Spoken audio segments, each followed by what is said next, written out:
Hello and welcome everyone to N1P podcast.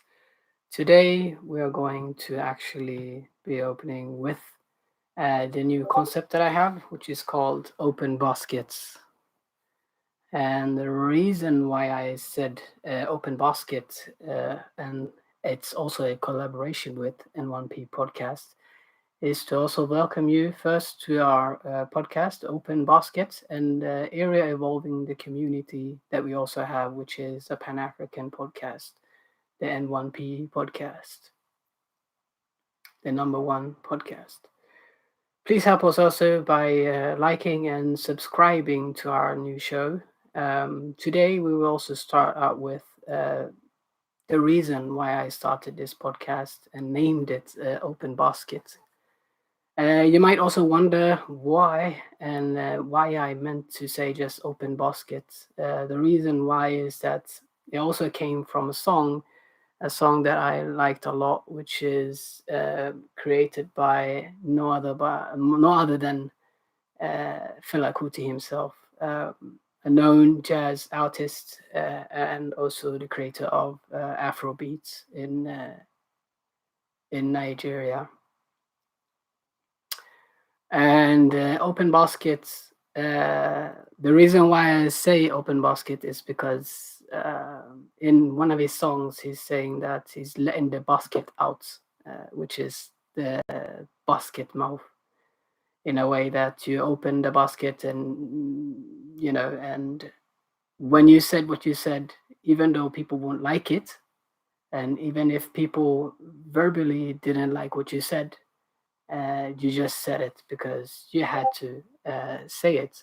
And hence the reason why I said to myself that I need to form a podcast called Open Basket. Because here we open the baskets and letting people understand a little bit more about their own past. We're talking about history, prehistoric history.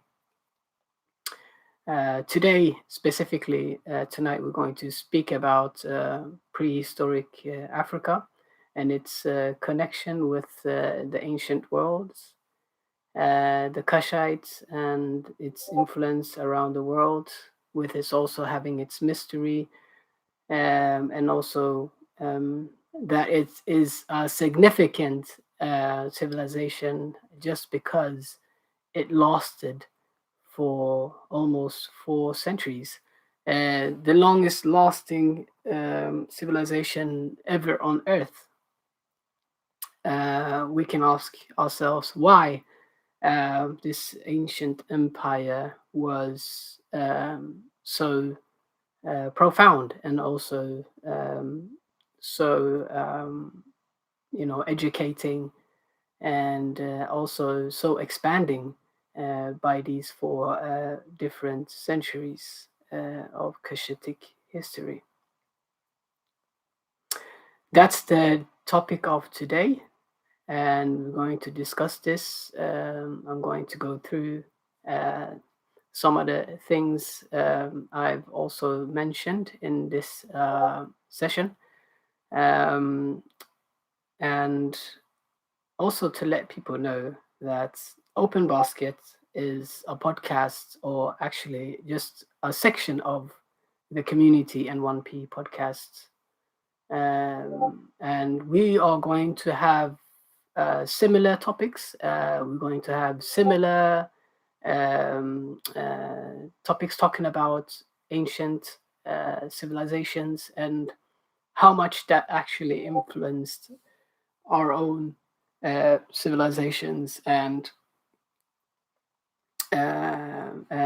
future. And to say at least, or to say it in the easiest form, is to make you understand that the Cushitic Empire and also the civilizations evolving around the Nile River basin is not only limited in that region itself, because there were many people that came from far and near to come and educate themselves in this metropolitan, which was the first ever metropolitan on Earth, and also the first ever state on Earth. And the reason why people came to these specific regions was that they actually wanted to first and foremost teach others about our own ancient philosophy, but also make sure that our people, I mean, the people of the world, because in some way, we have an ancient connection which we actually don't ever talk about. Hence, the reason why we see all these different divisions within, within the scholarly realm or within the society itself. So, to skip the division, to skip these different so-called caste layers of society, we can actually come to a consensus on that the history of the world is a history that we all can actually evolve around and teach each other on as well.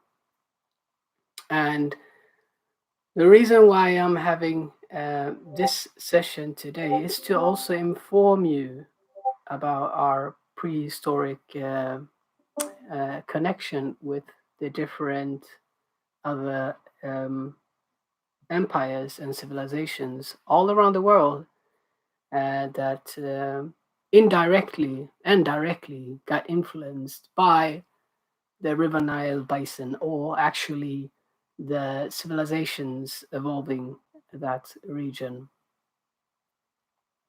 We're going to talk about the different innovations that came out of Egypt as well as Kush, and also some of the individuals that actually sparked most of what we are taught today in school, for instance, medicine, etc. Today, we're going to speak about one specific person that actually stands out on a lot of fields in science. Um,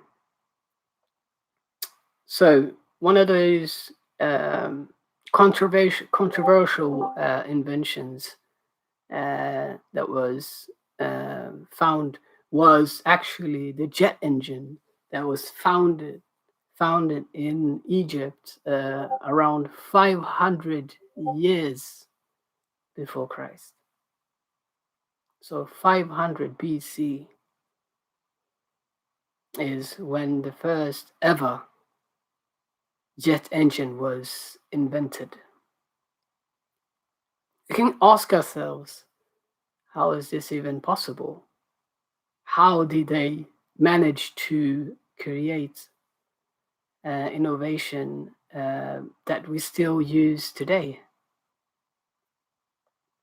We can also ask ourselves how they could at this time already be so involved in science, in astronomy, geology, theology, and everything that has an ology at the end.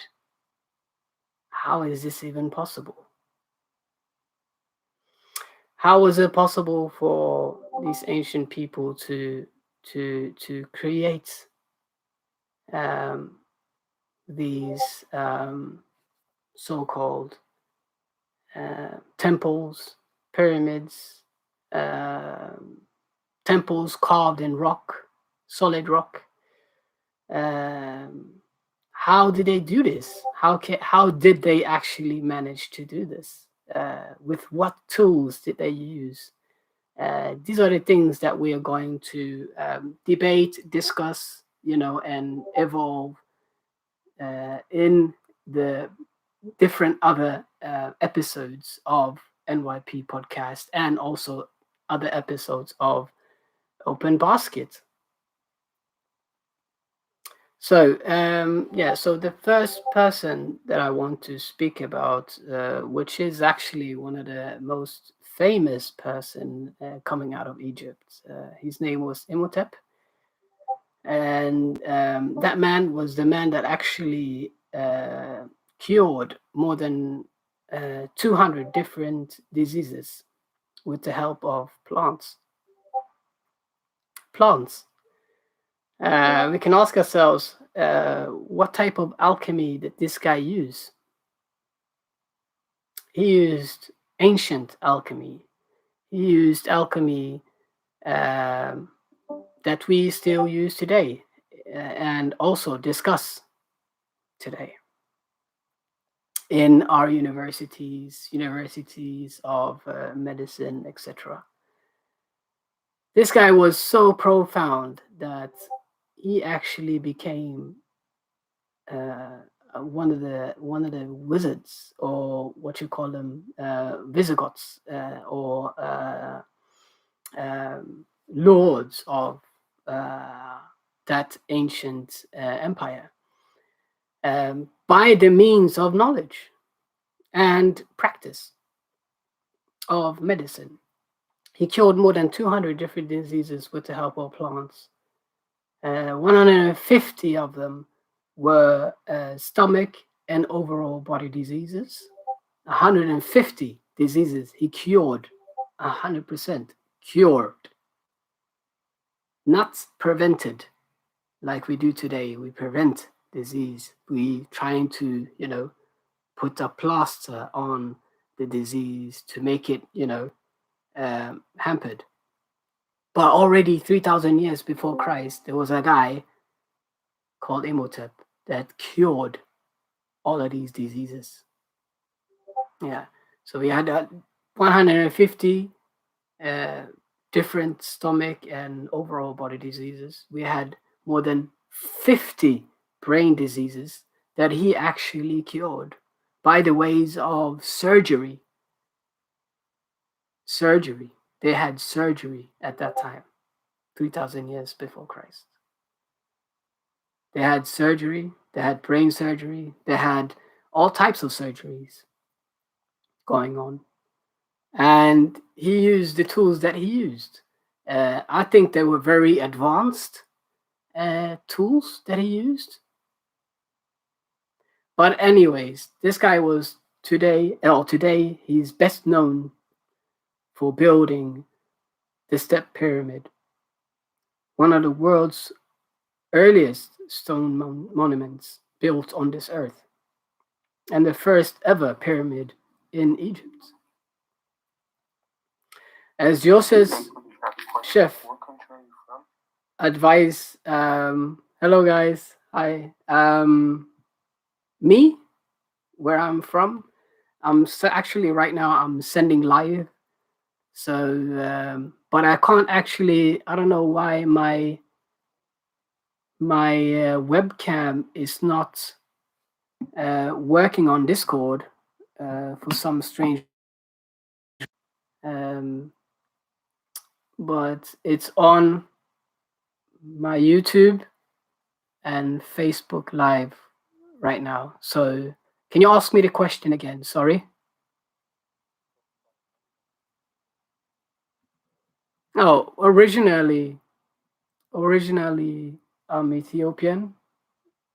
My father is from a new country that's gonna come up called Somaliland. If you guys know about these countries. Is that an answer for your question? Perfect. All right. Let me just continue with, and if you guys have any questions afterwards, don't hesitate. Please ask me questions after the live show, and we can discuss this on our podcast on Discord as well. So anyone looking at this live show, I also want to tell you, we have a Discord, and That's one of the communities that I have on Discord with the help of others, of course. Many of them already listening to this podcast. I would say thank you so much for coming in and listening to my podcast. And this, like I said to you guys, it's a podcast for all of us. And I want you guys to understand that we are building a community of knowledge, a community of togetherness, and also bringing forward these talents that we actually have, but we don't actually speak about them, but we have them as hidden talents, and we need to bring them out, um, and now, and also make sure that our future generation can listen to us, be a part of this new generational shift that we want to build together. So I want to say thank you guys for coming here. Let me just continue with my live podcast, and I will come back. Hopefully, you can stay and ask me questions afterwards, if that's okay with you guys. I see someone is trying to ask me a question. Is that Jir? No, okay. So let me just continue then. So Imhotep, the person that I'm speaking about, a very famous and profound person in the realms of knowledge of medicine, was actually best known for the building of the first actual pyramid built in Egypt, which was a step pyramid, which is the pyramids that you see on the side of the Great Pyramid. Imhotep is also thought to have been uh, have diagnosed and treated over 200 different diseases in his lifetime, including tuberculosis, gout, and gallstones, and arthritis. He also performed surgery, and he also may have also founded the first ever school of medicine, the first ever school of medicine in Memphis, Egypt. As you all know, Egypt, when people say Egypt, people think that there was just a set of people living in Egypt. No, that's not true. It's actually a bogus, a lie.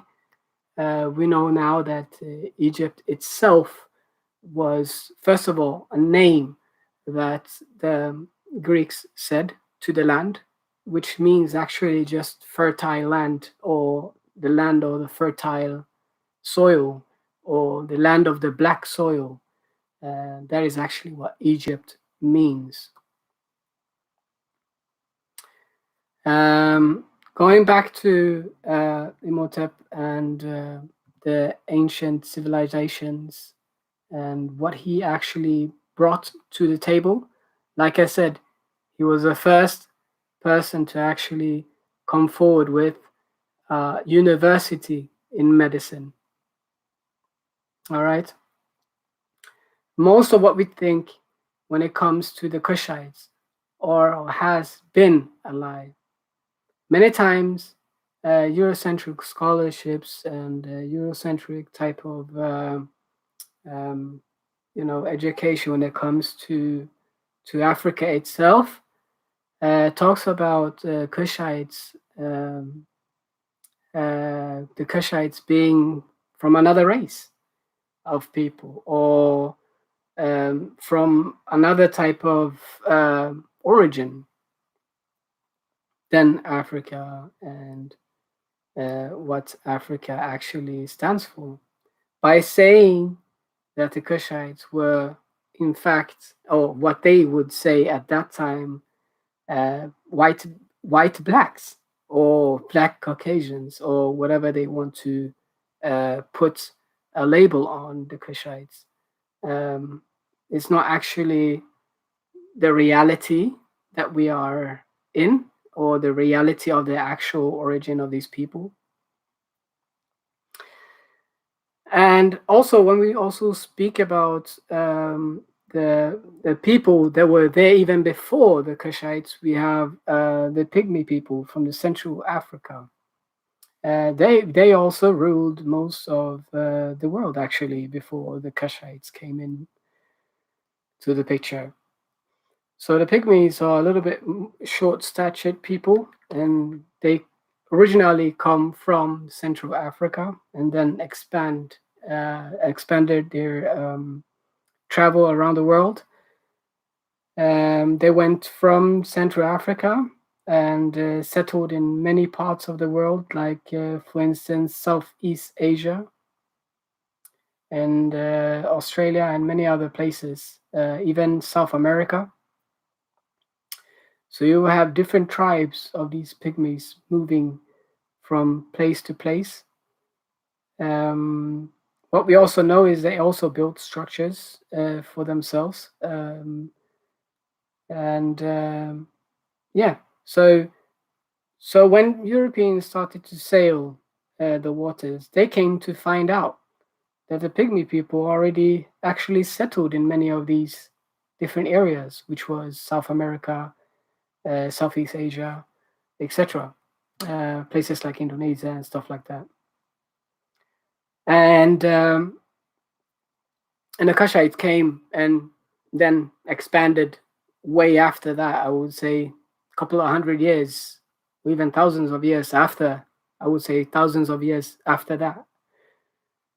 So before the Kushites even ruled most of the world, the ancient world, as being the taller and more agile people, we had the Khoikhoi, which is the Khoisan people from South Africa or Southern Africa. They actually traveled throughout the world.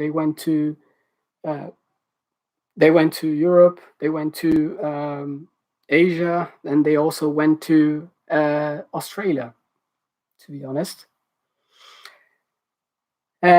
with with this being said, we also know that the Anu people, also the people they described as the pygmy people. So the Anus, these are the guys they actually are the pygmy people. When you think about the Kushites, many of the valley civilizations around the world were actually founded by Kushites. The Nile Valley, you have the Indus Kush Valley, and also before that, that was even before the Aryan invasion, though. So we have many valleys around the world where the Kushites settled and lived. The reason being why you can't see many of the pygmy or what you call them Anu people and their civilizations is because they created most of their civilizations close to the waters. And as we know, floods happened and water rose after around 10,000 BC, which means many of these cities, many of these ancient cities disappeared. They disappeared through floods and yeah, they disappeared through water. So hence the reason why you don't see so much of their artifacts is just because of that reason. Is because they lived very close to the rivers and to the waters, and their empires then sunk underwater. So much of what they did or their structures is actually underwater, still waiting to be discovered by us or by our future generations. In history, the Egyptians called the people we know today Kushites were also called the people of Tasseri. They also were called Nehesi, and Kashut or Hekakash, kings of Kush. That is actually what it means. The Kushites, they lived mostly in the lower Egypt and the nations below Egypt. Even under the time of the Egyptian Empire, you had a lot more other types of kingdoms. So let me uh, expand on that thought here. So, by saying that the Kushites were in the lower Egypt, or what you call the upper Egypt today, is because the Kushites themselves did not actually go to Egypt first. They actually traveled with boats, and they traveled to other places, which is today the Indus. So they went to Central Asia way before they went to Egypt. And it's not many people that actually knows this at all. So the Kushites themselves were actually traveling to the Indus Valley, down towards the Central Asia, all the way back to what you call today is Mesopotamia, and then all the way down to the Nile Valley again. So all these areas that I just said are ancient settlements for Kushites. So you have, for example, Kashmir, and you have in Iraq you have a city called Kish. Yeah, and also the founder or the father of the Kushites is said to actually come from the region where we call today Mesopotamia. So that must have been a part of that ancient civilization that I just spoke about. So the Kushites lived in the Upper Egypt and the nations below Egypt. Even under the time of Egyptian Empire, you had a lot more of other types of kingdoms. From what we know today is that the Kushites or the Kushite Empire was a conglomerate empire with different kings and heads, as they would be called back in the days, Ras. Ras means head, means the head of the clan or the head of a tribe, so called, which means the head of a clan or a tribe. We had many different kingdoms or kings or ras. So we had the kingdom of Wawat. They had the kingdom of Meges. We had the kingdom of Temeh. We had the kingdom of Yam. We had the kingdom of Punt, and we have also Irjet and Setu, which is Kush, and many more other kingdoms connected to Kush or to the empire, to the Kushitic Empire. Reason why we have the connection to Central Asia is because there was a specific mineral in Central Asia that the Egyptians or the Kushites or the pharaohs or the people living in these areas were very likely to have. They wanted to have this mineral. This mineral was called lapis lazuli. This mineral is and was at that time dated to come from Central Asia, which is the Hindus Kush Valley or the mountains of Hindus Kush. So they already quarried in the area called Central Asia way before they even started the metropolitan in Egypt. So much of the techniques and much of the things that we then evolved into creating this metropolitan was knowledges that we learned throughout time. Yeah. So all of these things are just evolving knowledges that we have been involved with and evolved with. Uh, yeah. In many scholarly papers, it's also called Taseti, or the land of the gods. Back in the days, that's what they called it. Was an acronym for Kush, or the land of the bow and arrows. Yeah.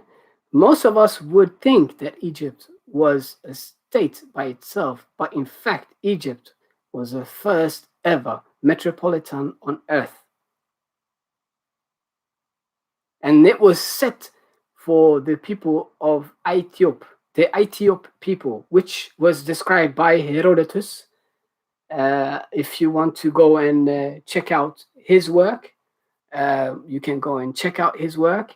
He's actually one of the guys that actually wrote down most of our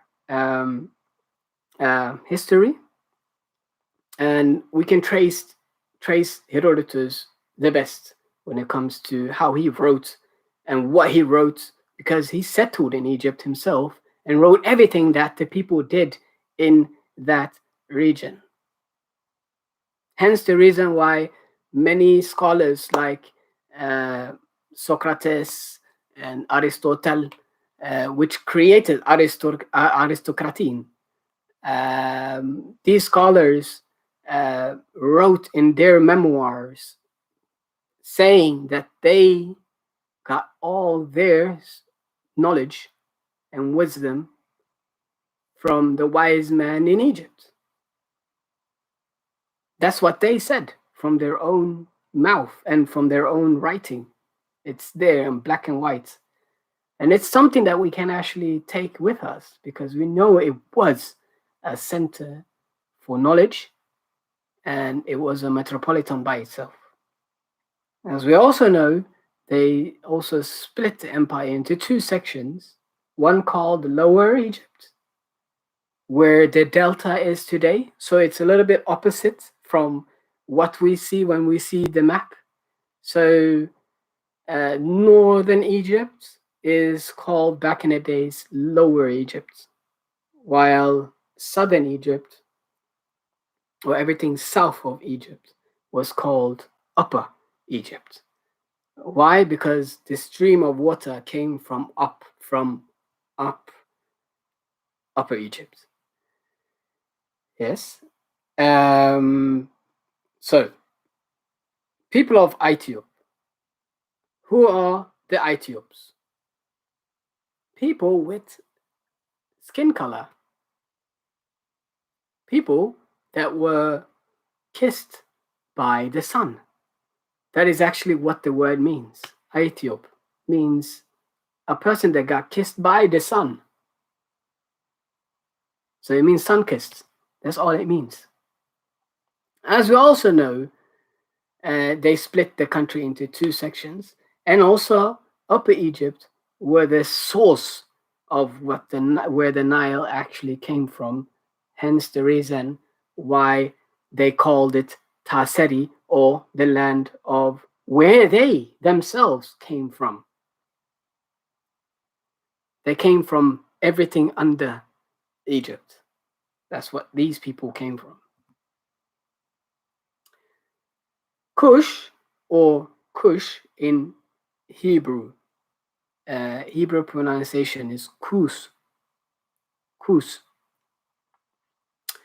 Kush is what they actually call people with skin color in Israel today.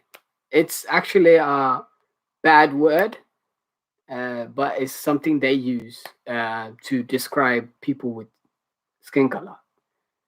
Was the oldest son of Ham. When it comes to old scriptures, we can also use that to translate who these people were. So Cush himself was the oldest son of Ham and the grandson of Noah. He's a grandson of Noah. Noah was the one that escaped the floods, right? He was the one that escaped the flood. Yeah. He was also the brother of Canaan, Mizraim, and Put. Cush was the father of Nimrod. Nimrod was a king. It was also the first, like they will call it, the first heroic warrior on earth. Nimrod. The Kushite language is named after Cush himself. So the language itself it comes directly from Cush himself. And Cush, at that time, what they would refer Mesopotamia or Iraq today, or Babylonia. These are the guys that built that region or that area before building the metropolitan in Egypt. So, in the Sumerian scriptures, we also have the first ever city made, specifically by the Anunnaki, was called Eridu. That city is also was also the first ever gold mine city, or a city where they excavated gold. Eridu today is what you would call Lower Egypt, because the Anunnaki themselves had a landing platform. That landing platform was actually Egypt itself, or close to the Giza plateau.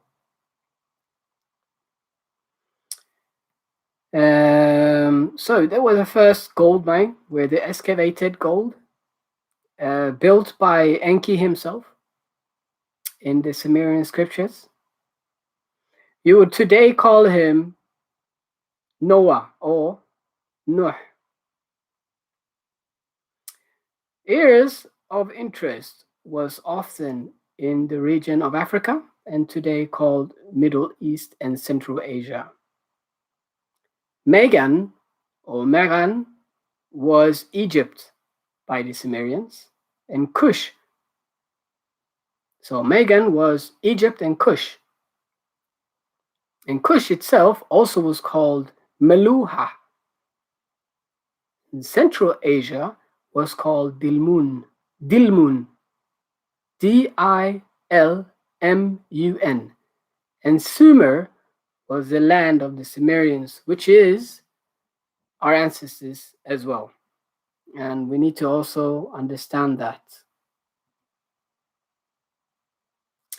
So going back to Imhotep lived around 2670 BCE. Imhotep was also a vizier, a chief, architect. Throughout his life, he would hold many titles, including first and after the king of Upper Egypt. Administrators of the great palaces, counselors of the kings of Lower Egypt, hereditary noblemen, high priests of Heliopolis, and sculptors, and maker of vases, Shif, the great Imhotep himself, was the world's first multi-genius.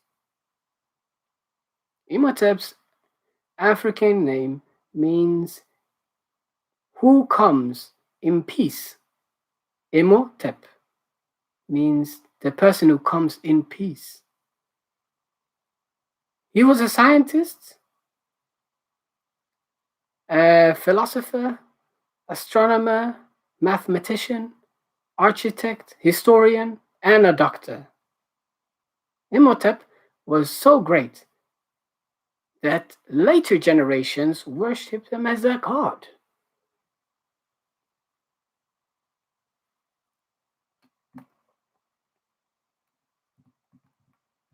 Hence the reason why we have to also understand our ancient past in order for us to actually come forward and teach people about who we were in order for us to, in the future, see where we are going.